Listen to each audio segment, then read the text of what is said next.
Welcome to the Being Rare podcast, where we talk about navigating life with rare disease. I am Sarita Edwards, wife, mom, award winning advocate, nonprofit founder, and CEO, and your host. Sit back, relax, and enjoy the show.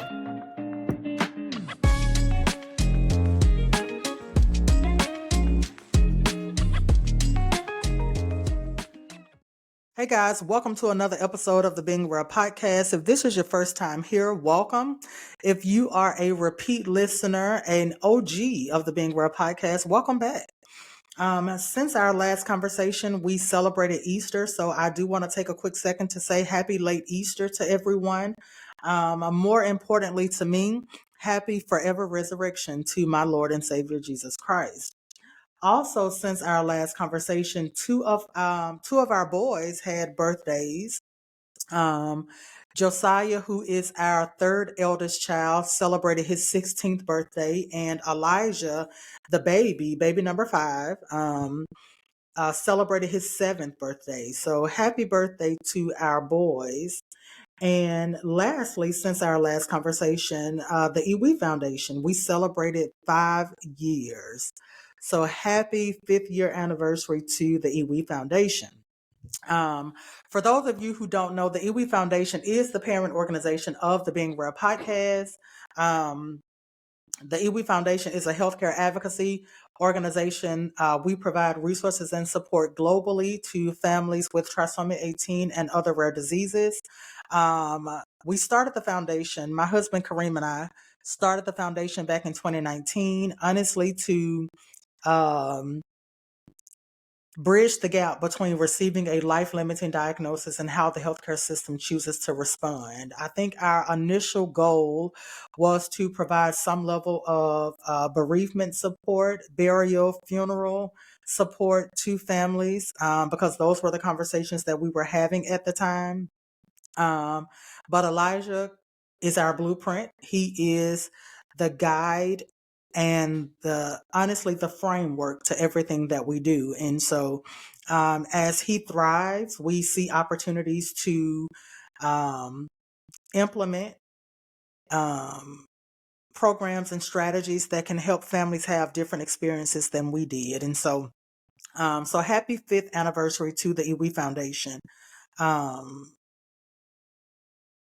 we're grateful. We truly, truly are grateful to all of our supporters and um, just all the folks on this journey with us. And so, one of the things that I want to talk about today is just really, really briefly is micro and small nonprofit funding.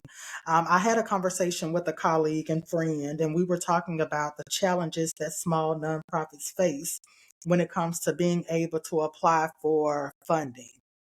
And whether that's, a grant opportunity or whether that's, government type funding, a lot of nonprofits are kind of stifled in their capacity to compete. Their capacity to compete. Um, a lot of you may not be aware that a lot of the criteria when it comes to some of these grant fundings is it automatically excludes small nonprofits. One in particular, you needed to have $1 million um, in your annual budget revenue income.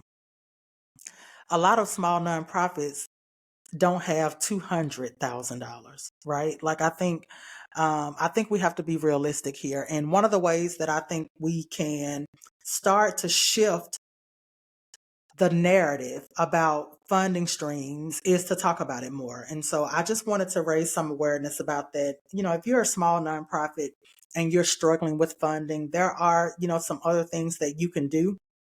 I am big on collaborations and partnership, and, I'm happy to share, um, strategies and tips that may have worked for us, that may not have worked for us, but may work for you. Just reach out. I try to do that myself. I leverage other organizations and pick their brains about different things that they're doing or different things that I'm thinking. And and I think that that's what it's about. So if you are a small nonprofit and you're just getting started and just whatever, if you're not just getting started but you're still struggling financially with it, I'm happy to talk through different strategies, and maybe we can just bounce ideas off each other, or maybe I can give you an idea that's helpful. And so just wanted to kind of plug that there and let you guys know that it's difficult. And a lot of us in the small nonprofit space, because I would consider the E.WE Foundation a small nonprofit, we are really being impactful on pennies. Like, that is my new description of what we're doing. We are being impactful on pennies, and we are very, very grateful for the volunteers and the people who render their services for free to us as organizations. Because if we had to pay for the caliber of work that we push out with the revenue stream that we have, we will have died a long time ago. And so we're grateful for the supporters that we have who contribute their time and talent to our mission. So yeah, anyways, off that, moving on. I want to tell you guys about the Trisomy 18 Newborn Screening Participation Research Survey.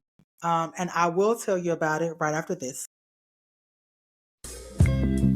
Edwards syndrome, commonly known as trisomy 18, is a rare chromosome abnormality.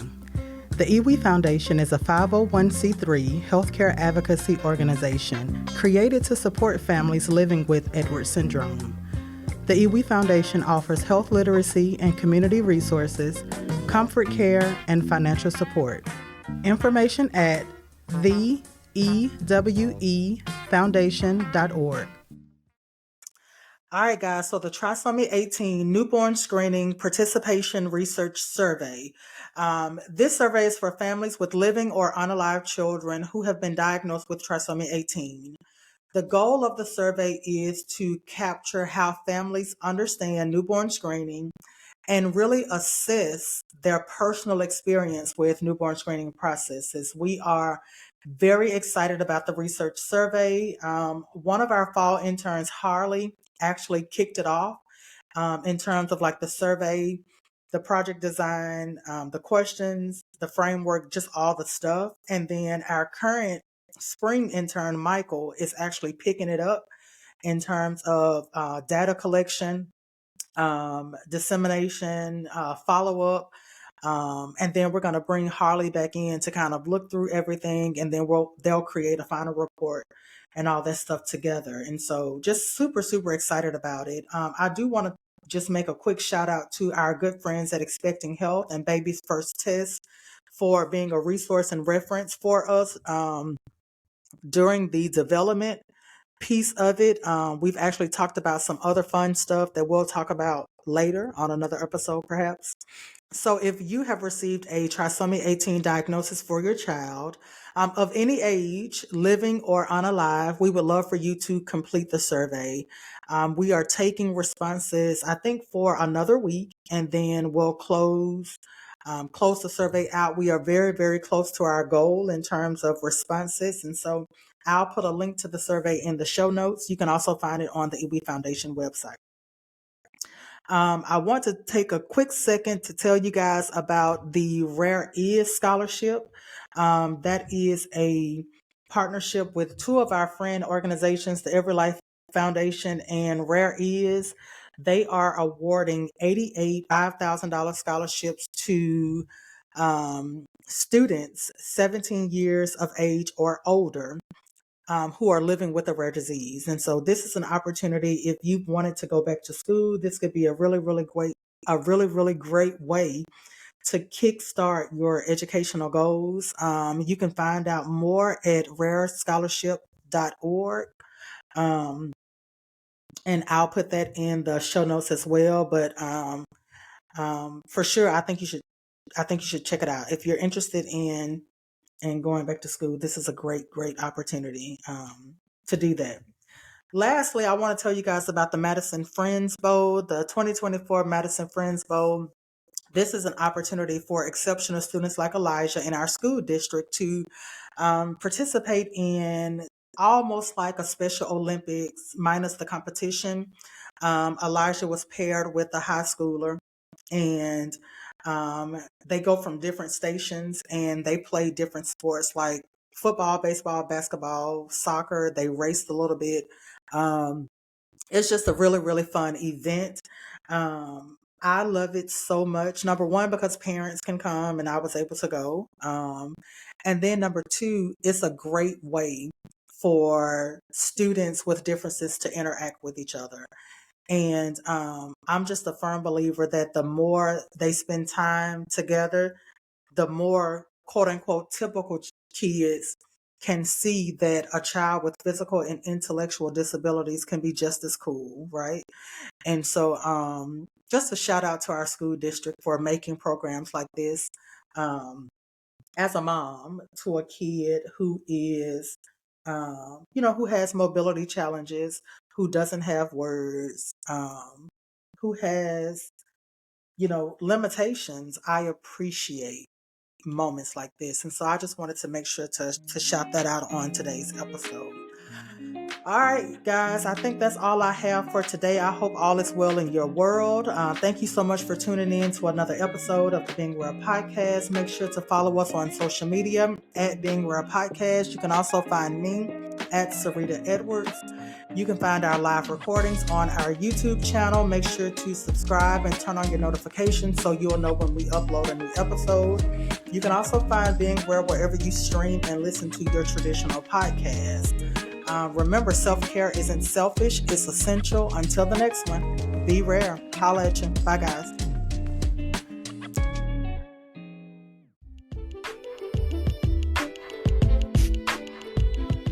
Thank you for listening to today's episode. If you enjoyed today's conversation, please share it with others, post it on social media, or leave us a comment or review. Stay up to date on current conversations by subscribing to Being Rare wherever you listen to your podcast.